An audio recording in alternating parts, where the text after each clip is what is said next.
Rice biryani எப்படி செய்யலாம் பார்க்கலாம்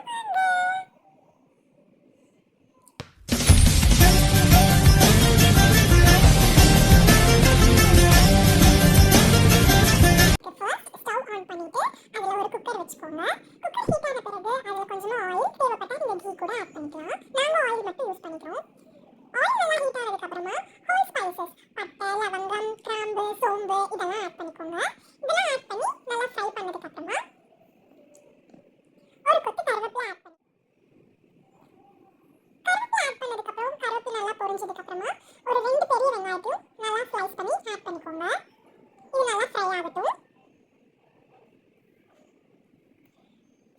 அப்புறமா 2 டேபிள் ஸ்பூன் இஞ்சி பூண்டு விழுது அரைச்சி ஆட் பண்ணிக்கோங்க. நீங்க கடையில வாங்கி சேர்க்கிறத விட வீட்ல அரைச்சி சேர்க்க ட்ரை பண்ணுங்க. சோ தட் உங்களுக்கு நல்ல ஒரு டேஸ்ட் கிடைக்கும்.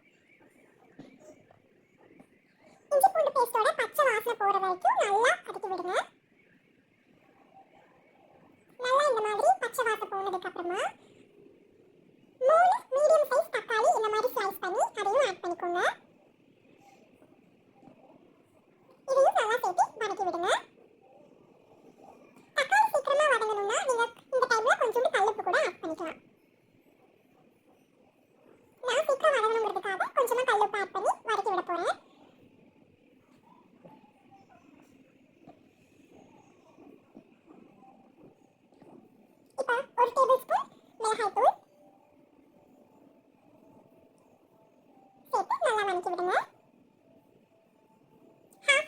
மஞ்சத்தூள் சேர்த்துக்கோங்க.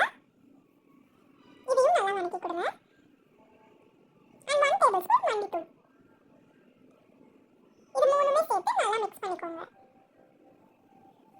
நம்ம தக்காளி ஆட் பண்ணிருக்கோம் இல்லைங்களா, இது நல்லா தொக்கு கன்சிஸ்டன்சிக்கு வர வரைக்கும் நீங்க இதை நல்லா ஃப்ரை பண்ணி விட்டுட்டே இருங்க. இந்த ஸ்டேஜ்ல சிக்கன் மசாலா கொஞ்சமா ஆட் பண்ணிக்கோங்க. நான் சக்தி சிக்கன் மசாலா ஆட் பண்ணிருக்கேன். உங்களுக்கு தேவைப்பட்ட கரம் மசாலா கூட நீங்க ஆட் பண்ணிக்கலாம். இது எதுக்காக ஆட் பண்றோம் அப்படின்னா நம்மளோட டேஸ்ட் வந்து இன்னும் கொஞ்சம் என்ஹான்ஸ் பண்ணி காட்டும். இங்க பாத்தீங்களா நல்லா தொக்கு கன்சிஸ்டன்சில இருக்கு. சோ இந்த ஸ்டேஜ்ல நீங்க புலாவ் ஆட் பண்ற எந்த வெஜிஸ் வேணாலும் ஆட் பண்ணிக்கலாம். நான் வந்து சோயா சங்க்ஸும் காலிஃப்ளவரும் பிளான்ச் பண்ணி ஆட் பண்ணிருக்கேன். நீங்க உங்களுக்கு தேவைப்பட்ட கேரட், பீன்ஸ், பட்டாணி இதெல்லாம் கூட ஆட் பண்ணிக்கலாம். எல்லா வெஜிஸையும் நல்லா மசாலா கூட சேர்த்து ஃப்ரை பண்ணி வதக்கி விடுங்க. இது நல்லா ஃப்ரை ஆனதுக்கு அப்புறமா 1:2 ரேஷியோ 1 glass of rice எடுத்தீங்கன்னா நீங்க 2 glass of water ஆட் பண்ணணும். சோ அந்த ரேஷியோல நான் 2 glass of rice எடுத்தேன். சோ நான் 4 glasses of water வந்து இதுக்கு ஆட் பண்ணிக்க போறேன். இப்போ நான் 4 glasses of water ஆட் பண்ணதுக்கு அப்புறமா இந்த தண்ணியை நல்லா கொதிக்க விடணும். மிக்ஸ் பண்ணி விட்டது. தண்ணி வந்து எப்பவுமே கரெக்ட்டா அளந்து ஊத்துங்க. சோ அப்பதான் நமக்கு வந்து சாப்பாடு அடி பிடிக்காம குழையாம கரெக்ட்டா பெர்ஃபெக்ட்டா வரும். இன்கேஸ் அதிகமானா குழைய சான்ஸ் இருக்கு. கம்மியாச்சுனா அடி பிடிக்க சான்ஸ் இருக்கு. சோ இதெல்லாம் அவாய்ட் பண்ணனும். நீங்க ரைஸும் வாட்டரும் லெவலா வந்துட்டு பாத்துக்கணும். சோ இப்போ நல்லா இந்த ஸ்டேஜ்ல வந்து பாத்தீங்கன்னா சோயா சங்க்ஸ் போட்டுட்டனால நல்லா வாட்டர் நுரக்கட்டுது. சோ கொதிக்கிற ஸ்டேஜ் வந்திருக்கு. சோ இப்போ நீங்க வந்துட்டு உப்பு காரம் செக் பண்ணிட்டு நம்ம 4 half ஊற வச்சிருக்க ரேஷன் ரைஸை இது கூட சேர்த்துக்கலாம். நான் வந்து நல்லா அலசி கழுவி ஒரு 4 half வந்து ஊற வச்சிருக்கேன் இந்த 2 glass of ரைஸை. சோ இப்போ இத நான் ஆட் பண்ணிக்க போறேன். இத ஆட் பண்ணிட்டு இத நல்லா மிக்ஸ் பண்ணி விடுங்க.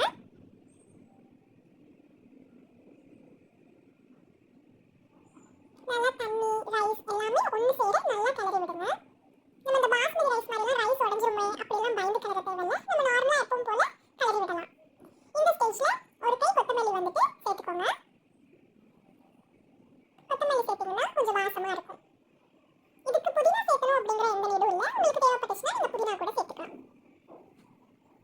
ஸோ நல்லா மிக்ஸ் பண்ணி ஃபைனலாக உப்பு காரம் செக் பண்ணிட்டு நீங்க ஸ்டீம் போட்டுட்டீங்கன்னா முடிஞ்சது. இந்த மாதிரி நல்லா தலை கொதிச்சு வரும்போது நீங்க குக்கர் க்ளோஸ் பண்ணுங்க.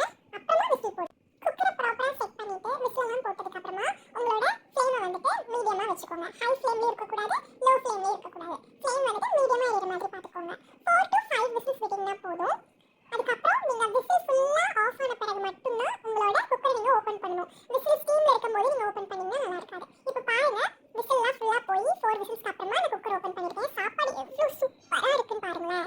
அது அப்படியே அடி பிடிக்காம ஒட்டாம நம்ம ரேஷன் ரைஸ்ல செஞ்சதுமே சொல்ல முடியாது. சோ அவ்வளவு சூப்பரா தலன்னு எவ்வளவு நல்லா இருக்கு பாருங்க. மந்த் எண்ட் வந்துருச்சு, வீட்ல என்ன சாப்பாடு செய்யறதுமே தெரியல அப்படின்னு புலம்பிட்டு இருக்கிற ஹவுஸ் ஒய்ஃப்ஸ்க்கு இது ஒரு நல்ல ரெசிபியா இருக்கும்னு நான் நம்புறேன். பேச்சுலர்ஸா இருக்கீங்கன்னா கூட நீங்க ட்ரை பண்ணி பாருங்க. அவ்வளவு சூப்பரா இருக்கும். நான் சாப்பாடுக்கு தட்டுல போட்டுட்டு அதை நான் ஒரு சோயா சங்கோட அந்த ரைஸ் எடுக்க பாருங்க. அவ்வளவு ஜூஸியா நல்லா இருக்குன்னு. உங்களுக்கு தேவைப்பட்டா இதோட நீங்க ரைத்தா வச்சு கூட சர்வ் பண்ணி சாப்பிடலாம்.